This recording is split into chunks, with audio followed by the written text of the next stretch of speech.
మార్డన్ master SS Rajamouli గారిది biopic documentary. ఇది ఇంతకుముందే చూశాను.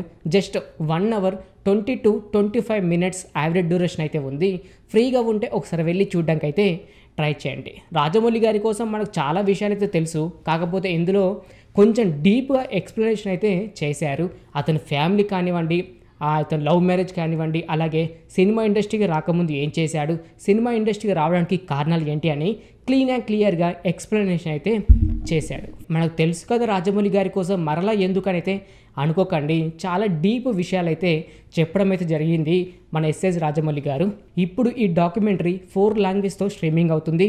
అందులో తెలుగు వాడే కూడా ఒకటి. కాకపోతే ఈ డాక్యుమెంటరీ డిసప్పాయింట్ చేసింది ఏంటంటే, నాకే కాదు ఎవరైనా సరే ఈ డాక్యుమెంటరీ చూసే కనుక మీకైతే మూడ్ ఆఫ్ అయితే తప్పదు. ఎందుకంటే ఫస్ట్ వచ్చేసి ఇక్కడ ఎవరెవరైతే రాజమౌళి గారి కోసం చెబుతూ ఉన్నారో వారి ఓన్ వాయిస్ అయితే కాదు భయ్య, డబ్బింగ్ అయితే చేశారు. యాక్చువల్ చెప్పాలంటే ఆ కెమెరా ముందు చెప్పిన ప్రతి ఒక్కరు ఇంగ్లీష్లో అయితే మాట్లాడడం అయితే జరిగింది.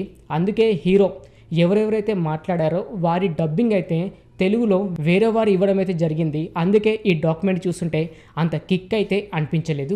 కాకపోతే రాజమౌళి గారి కోసం కొద్దిగా డీప్గా అయితే మనం ఆయన బయోగ్రఫీ ఏంటి అనేది తెలుసుకోవడం అయితే జరిగింది. రాజమౌళి గారి కోసం రామ్ చరణ్, ఎన్టీఆర్, ప్రభాస్, రానా, రాజమౌళి గారి వైఫ్, సన్, అంతేకాకుండా ఎంఎం కీరవాణి గారు, ఇలా చాలామంది అయితే రాజమౌళి గారి కోసం చాలా క్లీన్ అండ్ క్లియర్గా అయితే చెప్పడం అయితే జరిగింది.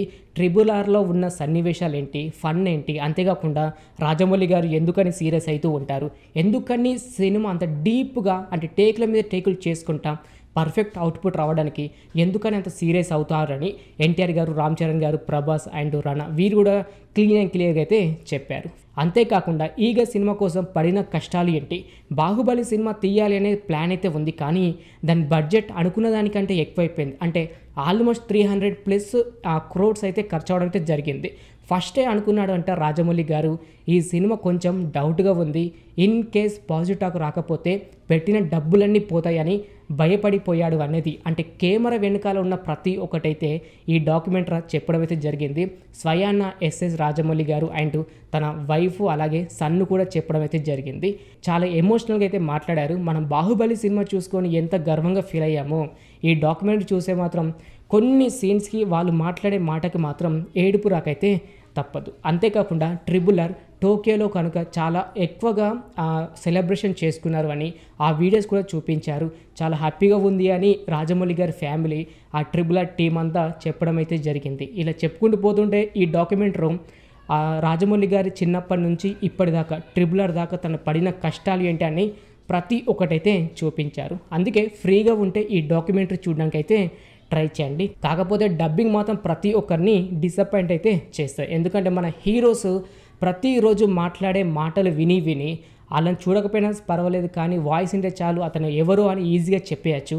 కాకపోతే డాక్యుమెంటరీ చూస్తుంటే కనుక రామ్ చరణ్ గారిని, ఎన్టీఆర్ గారిని, ప్రభాస్ గారిని, రానా గారిని చాలా వాయిస్ అంత సెట్ అయితే కాలేదు. ఇన్ కేస్ తెలుగులో కూడా యాడ్ చేసేది ఉంటే బాగుండేది అని అనిపించింది. కాకపోతే రాజమౌళి గారి కోసం కొద్దిగా డీప్గా అయితే తెలుసుకున్నామని అయితే అనుకుంటున్నాను.